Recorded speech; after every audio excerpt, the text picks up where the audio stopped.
Romy Titus and Kevin McCallum. Not Africa comes to play. That is a masterclass! On your phone, online, and on demand at omniaudio.africa. It's mayhem. Not the sports news. Two Kevins and a Romy this morning. Sure is. And here's the thing. Hello. Here is the thing about this weekend. It is not short of controversy. It's not short of big stories. Success for South Africa. Pain to women, or a woman broadcaster rather. Liverpool losing for the third time. And Nasruddin Nabi on his way out of Kaizer Chiefs. You think he's on his way out? I think so, but there's a lot to talk about. And the first big story has got to be Kagiso Rabada. just the sullening of his reputation. I mean, what are the facts around the story so far? Because we know he came home for personal reasons a few weeks ago from the IPL, right? So basically the IPL is team, the Titans said, well, off you go, personal reasons, but obviously then he knew he'd been tested positive. That's more than just personal reasons. I mean, that's So they've been illegal. doing damage control up Yeah. to now, right? So he's come home, they haven't said anything, they've kept the story under wraps and tried to release it on a weekend, which is probably a good idea because you usually get less press on a weekend. Correct. But the story is that he's tested positive for a recreational drug. Nobody knows what the drug is. Kevin has a theory that it may have been cocaine. Yeah, I mean, I can't see. I know he smokes cigarettes. Right. He and Moka Janssen smoked cigarettes before they played. But cigarettes is not a recreational drug, right? It's not, but I mean, does that mean he likes a puff or two of the weed? But Yeah. I suspect that it's. I mean, I'm just guessing, allegedly. But he's on a provisional suspension. SAIDS, so Anti-Doping South Africa, Yeah. are announcing a statement today. So they're going to suspend him either for 3 months. If it wasn't performance enhancing, it could be reduced to 1 month. Just welcome to everybody on Facebook. Hello, good morning. Everybody on TikTok, everybody on YouTube, everybody on, are we on X? Facebook, Omni Audio Africa. I mean, I failed to mention the biggest story of the weekend, which is the victory of Orlando Pirates, the Buccaneers, against the Amakosi on Saturday. We've got one very happy fan in the corner here. We're going to bring him on camera shortly. But let's just stick with this. Let's just stick with this Kagiso story because, so here's the thing, right, about the Kagiso story is that it's not a cheating story. It's not like the sandpaper incident. It's not the Warner Smith incident. It's not a Ben Johnson story. And I think a lot of athletes have been reprimanded for recreational drug use out of competition. It's just a stupid thing to do for a professional athlete. I want to know the why, right? And He's if human. It is, He's human. Kagiso Rabada is human. It's the same thing I said about Siya Kolisi, right? Siya Kolisi may have had an affair, again, alleged, but he's human. Girls throw themselves at him. He falls for one. It happens. And Rachel marches off into the sunset, right? But we're talking about drugs now. Okay, so I'm saying he's human. He's a 29-year-old male. Yeah. He's out with his friends. They're like, come on, dude, you're out of competition. Let's like smoke a joint or whatever it might be. I'm saying like, it's not the end of the world. The problem is that now that it's come out and he's tested in competition, Correct. it's just ruined his reputation to some degree. He's And still a great cricketer. It takes nothing away, and you're right, Kevin. He is human. For me, I still ask the why, because when it is a sports person on a pedestal where the youngsters do look up to you, where you are a role model, right? For me, the why hangs there, which I cannot answer. And yes, he's human. I mean, we can always throw that factor in. But if it is that you're tested positive now for a recreational drug, why don't you also raise your hand and say what drug it is? Because why does SAIDS have to move in now? Okay, they're going to do the testing in any case. But why don't you just come clean one time? And just say, this is what I use, this is why I did it. But for me, the why comes in because It's vague. Is it too much? I also just, is it too much for a cricketer who is under 30 to be on a pedestal the way he is, to be looked up to? Is the pressure just too much that occasionally, just to take the edge off, this is the way you venture? And then, is it where we now need to worry and go, okay, does he have an addictive personality? Is this something we're always going to come across? Or is this kind of like once off because I'm human? That's the lingering issue that comes up with this. Is he now tainted for life? And this is very different, again, to my mind, and I'm trying to be objective about it. This is very different to a Hansi taking money to throw a match, which also devastated all of us as South African cricket fans. And yes, we're not as devastated by this because this wasn't about cheating. This wasn't about trying to gain an advantage. This was a yeah. guy having fun who made a mistake, a genuine mistake. To my mind, he can be forgiven. He can come back. Renato Almeida on Facebook is saying it's a bit of doobie.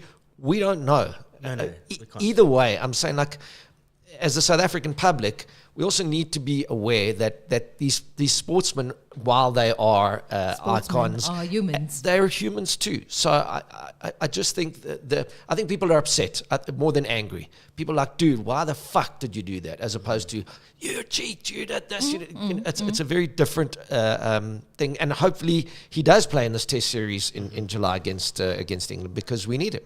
Well, I'm just looking at the Gujarat Titans. We're supposed to pay him 21.4 million rand for 9 weeks of cricket. So he's cocked up there. But apparently he's going back to India to play this week. On Friday. Yeah. Which will be interesting. All right, well, we'll follow the story. And I think there was some audio that we had. Yeah. So this is him having a cigarette with Shukri Conrad. This is actually before. Remember, he went out and he and Marco Jansen smashed the ball around and won the test. Yes. So this is them winning the game to get us into that World Test Championship. Let's hear it. I'll tell you the honest truth. But the three of us, myself, Marco and KG, share one thing in common, and it's a vice of ours. So when we were sitting in our little corner at the back there, the only thing I said to them was, whatever decision you're going to take as to how you want to go about your business, go throughout. If we get close, I don't want you to then start fiddling around, but to back yourselves to however you want to play it from the start. If you're going to go, can I say balls to the wall? Yes, you can. Even if you were to get close, just keep doing what you set out to do. So, yeah, that's as much as the conversation was. Who's like to take the next one? Telford? This is Telford Vice asking the question. What is the vice? Yes, that What is is the vice? exactly my question. Listen to what he says now. The answer is brilliant. Next. Guys. All right, listen, we'll follow the story. I think my view on it is that we just need to be kind to him. And yes, we can be upset. And again, you must make your own decision on I what's just right want to for know you. the why. Okay. That's Well, all I want to know. The why. Just transparency. Yeah, just And this the why. happened in January, February. Do you remember when those 4 South African players were done for Dacha in the West Indies? And they tried to keep it secret. And a certain cricket player who didn't get on with the other players went and slipped it to the media. And they came back and they just, it was Roger Teller, Marcus, what was his name? Andre Nel, a couple others. Herschel Gibbs, surprisingly enough. So no surprise there, Hirsch.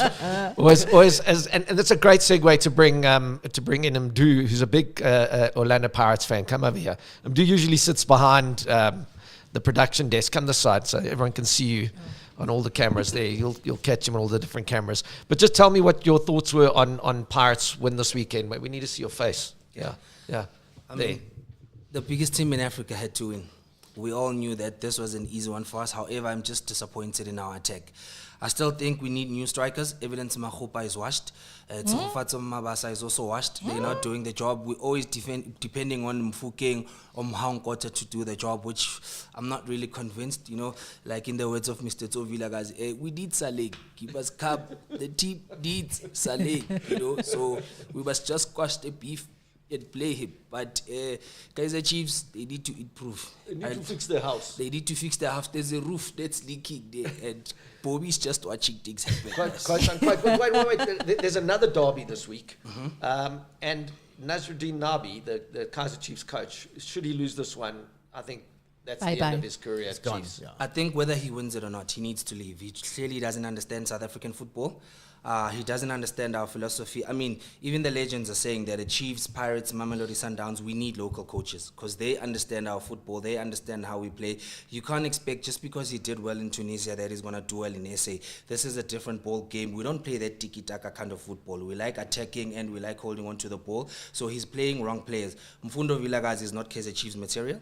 Duduzi Shabalala is not Kaizer Chiefs material. Pule Modi is also not Kaizer Chiefs material. If you look at how Kaizer Chiefs used to play, we used to play with people like Anatha Zwane, Jabu Mahlangos, Pio Shabalala. These are guys that knew how to attack, hold the ball, and create chances. But I can't say the same with these new guys that are playing there now. Did you say Dicky New football? tiki-taka. Tiki-taka.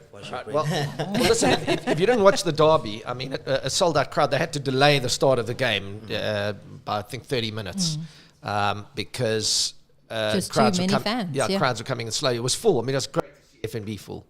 And Pirates were too good. I think Nasruddin Nabi lost his shit, though. Yeah, he did. In the press conference afterwards, he was being baited by one of the journalists. And Kevin knows very well how to bait somebody in a press conference, I'm sure. It's easy to do with people like Nabi. Apparently he came in and Intibulu Ngidi wrote on News 24, threw his glasses, stormed up to the podium, threw his glass on the table, broke his glasses, and then started saying, don't provoke me, I'm not a young coach. No, but also he's frustrated now. I mean, take a look at how lucky I think they were to get to where they are with the Nedbank final, which happens this coming weekend. Yeah. And I also just think that they're stretching this whole, we are in the laying a foundation phase, the new phase, a little bit too long. And everybody is getting antsy because Chiefs are not performing and have fallen out of the top 8. And this is not the team. I mean, I don't know why top 8 is a thing. It's because the competition. Yeah. No, but the BP top 8 years ago was a thing, 8. right? When the MTN 8 was, it's like it's one cup contest. You've got to finish top of the league. And if you look at Al Ahly, for example, when Pizzo went there, Pizzo won the Champions League twice in a row. Third time he lost it, fired. The current Al Ahly coach now out to Sundowns, fired. He's gone. So the expectations at Chiefs, I think, are lower, to my mind, because if they were higher and they had better desire to actually win, they're almost become the Tottenham Hotspurs of South Africa. But Chiefs, Pirates, Sundowns also don't just change a coach like that. They like to see their coaches through to the end of the season. For me, I still think Benny was the best choice for this job. Probably. And Mdu brings in a good point from yesteryear to current year. However, I think we can no longer go back. Chiefs have who they have. It's either you go into the next window and get what you need, or it is trying to find a coach that fits the team in order for the team to go forward. I think the fans have a lot to say about this. It's funny, I was watching I'm a Fans Where To, and one guy was being interviewed, Mdu, I don't know if you've seen this, or you, Romy, but he's getting interviewed, and one of the Pirates fans comes up to this Chiefs fan and like butts into the interview. Don't publish this. I'm a serious guy. People know me in business, and I don't want people giving me personal opinions while I'm on the interview. Don't put this on the internet. I'm watching Voila, it. it's on the internet. It's too late. Look, the bottom line is Pirates 2, Chiefs 1. They will win the cup final. They're a great cup team. In fact, probably a better cup team than league team. Of course. Okay. And Chiefs will have had another season of no trophies. It's like Arsenal. And I told you, Patrice Evra makes the best comment. He says the Chiefs are like Netflix. He says Arsenal are like Netflix. You just have to wait for the next season. So it's really the same thing with Kaizer Chiefs. And I got nothing against the Kaizer Chiefs. I don't think it's so cut and dry. I think come the weekend, there's going to be a lot to play for.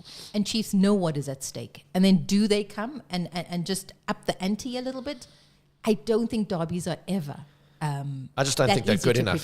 One stat that makes me laugh is that they now find themselves closer to relegation-threatened Cape Town City than at the bottom, rather than Sundowns at the top. I mean, that's not great. It's sad. It's sad for one of the biggest teams in South Africa with the most fans. This is not... this is not what is expected. No, absolutely not. And here's the thing about... So here's the thing. So here's the thing about the English Premiership. Liverpool lost their third match of the season. Yep. To Chelsea last night. And Chelsea now are in a much better position to qualify for the Champions League. There's that as well, yeah. So top 5 will qualify now because of Arsenal going through to the semi-finals. So it's 5 will make Champions League. So do they pre-qualify? Yeah.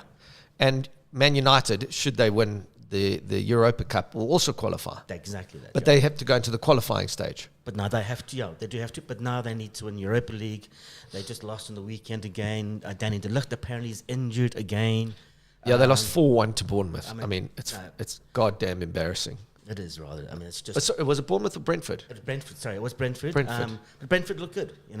Chelsea looked quite good. It's not hard Arsenal lost again. Yeah, it's not hard to look good against Manchester United at this stage. But well done. Cole Palmer gets a penalty in the last minute. And Van Dijk scores twice, once in his own goal and one as an equaliser. He smashed it against Kwanzaa, the little kid, by hitting goal. Ouch. Stop the press. I know. Stop the press. Everybody. Harry Kane finally won a trophy.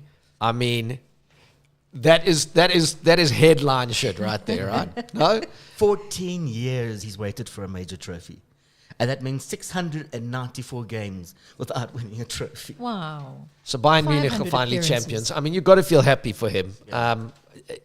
The Kane curse maybe is I wouldn't say over, but we've been talking about it here all the time. Every club he's gone to and everywhere he's gone, he's tried to win. And of course, when Ange Postecoglou joined Spurs, they were doing so well. We're like, oh, look, they're going to win the league, which we know will not happen with Spurs. But good luck. Well done to him. I mean, Harry Kane, a total of 694 games. 500 appearances, mostly for Spurs, 89 for Bayern, and 105 England caps. That's a total of 694. Wow, you got to feel for it. And the terrible thing was he actually wasn't on the field for it because he was serving a touchline ban for having 2 yellow cards. Maybe that's why they won. The curse could be real. Shame. The curse could be real. All right, we've got a few more things. Simbine? Kani Simbine. Flying at the moment, flying. Beat Olympic silver medalist Kishane Thompson in the last he's like coming from behind. He was flying 9.98. I think that's his third sub 10 this season. 9.98. What did they run in Poch the other day? 9.99. Yeah, that's quick. That was wind assisted as well there. So that's that too. That too. I mean, is he going to stick around for another Olympics? He will do. He'll make another one. No, he will, because it's 20. Last year, he's only 31. Unbelievable. 32. So he'll be, look, Bolt was still running at 36. Go on, Akani. Yes, man. We love You you. can do it. We love you. All right. And also the Blitzbox one at the weekend. Yay. World Champions. So this is the World Championships. So it's different from the it's like the World Cup. Yeah, so it's not the Rugby 7 series. But they beat Spain 19-7. Yeah. Gold for them. And 19-5. 19-5. Yeah. So, but they've had a really iffy season. They've got knocked out early. Yeah. But good for them. Really, really, really good for them. And the big story from last night, it was the Las Vegas Grand Prix. I lost track of it. Miami Grand Prix. And Oscar Piastri wins again. 4th win in 6 races. Very impressive. Lewis Hamilton, don't know where he finished. P11, I think. He's having a fight with Ferrari at the moment. Apparently he started getting stroppy with him. He said, hurry up and make your decisions. He said, why don't you just have a cup of tea while you're at it? Jeez, so that's... But Lando Norris finishes 2nd. I mean, these McLarens are in fine form. Yeah. The story, however, out of Formula 1 this weekend, and we've already got into it this morning, is Danica Patrick. Now, I don't know who this woman is. Apparently, she's a former NASCAR driver. Correct. Right? And all I'm seeing on TikTok are clips of people just absolutely trolling her, what she's wearing, what she's saying, what Jenson Button is thinking while she's talking.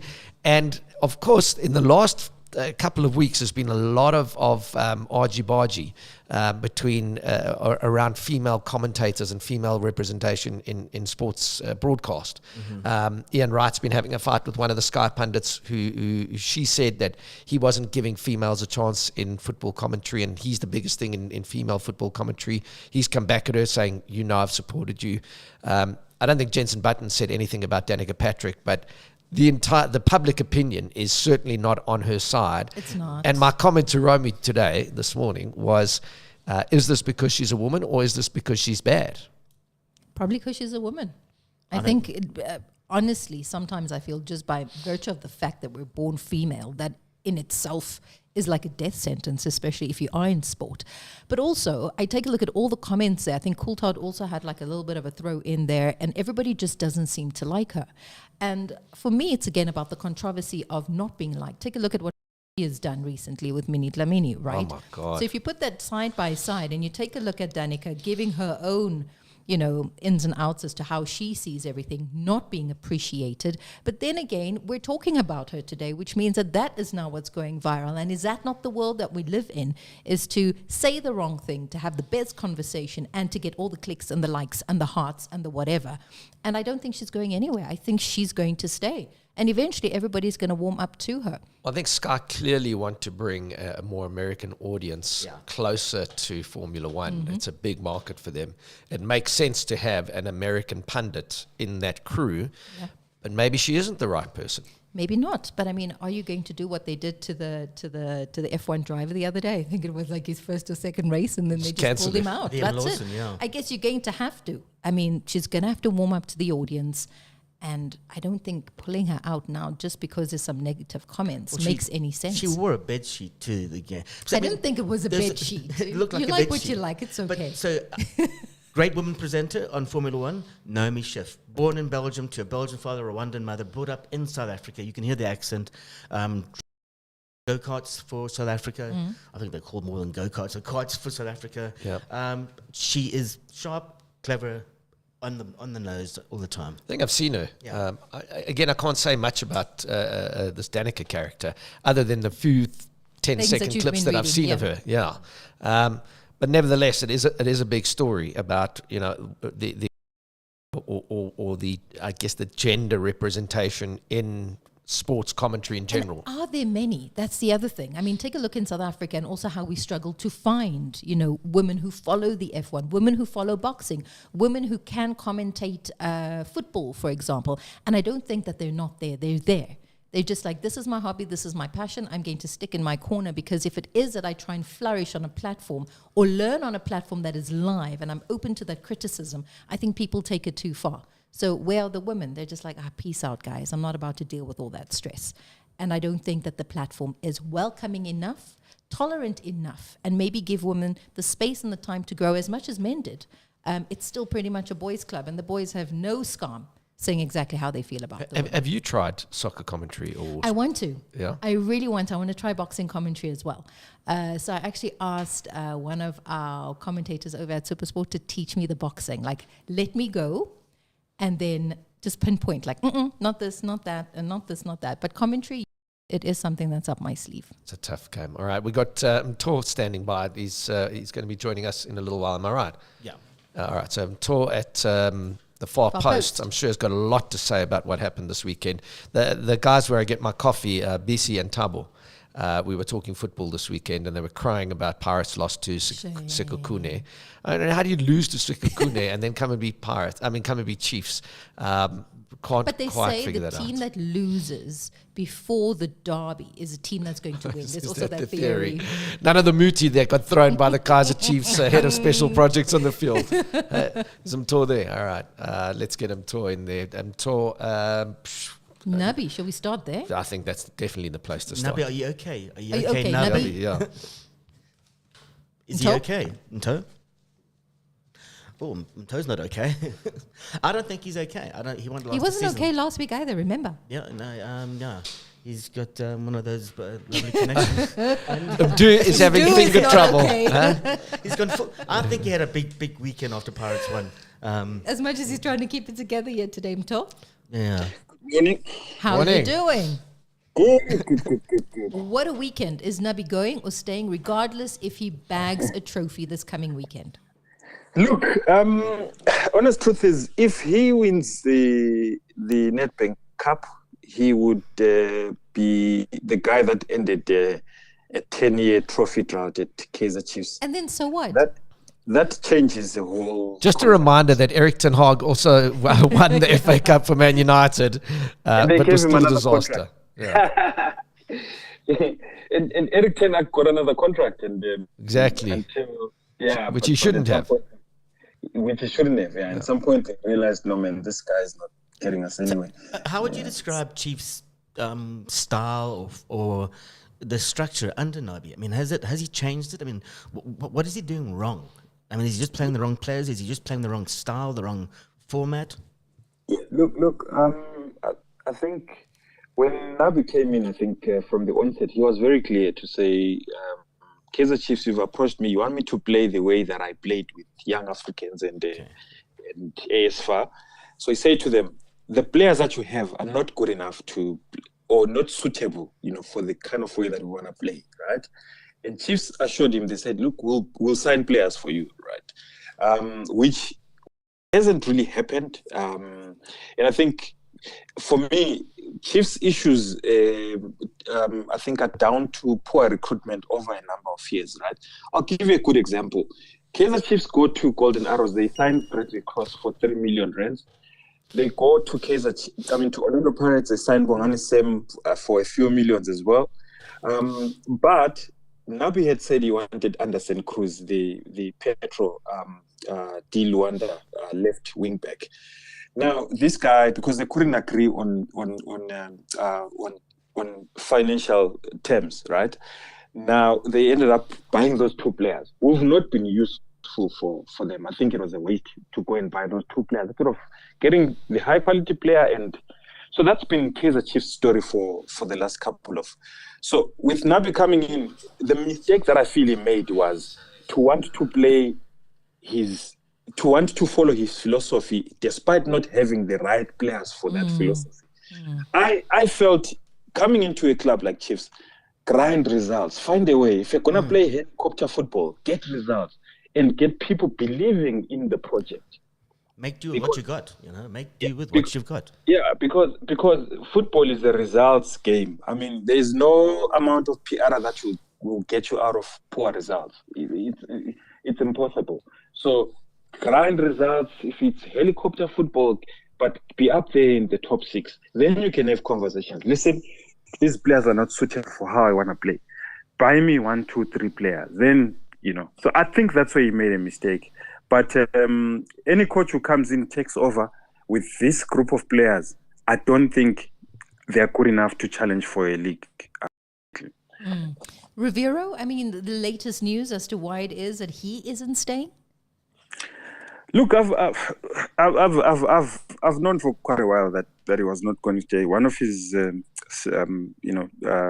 backroom staff members said to me he was not happy with certain things that include control in terms of signings and so I think I did give an example last week that there was a time where we went to Pirates and we found Dumiso Mapena there. We were like, hey, coach, we see Dumiso Mapena here. What's happening? He's like, no, I don't know. So it's a scenario where the club just brings a player. Yeah, he is talented, but we've struck a deal with SuperSport. But the coach says, but how do I? Yeah, where does he fit in? So I think from what I gathered, that was one of the major issues. Major issues coming out of SAFA, they've made headlines again. Well, they always do. They always will. But the most painful, maybe just to develop it, most painful for me is, I think, administrative issues where you have a team. We've got an under-20 team in Egypt at the moment.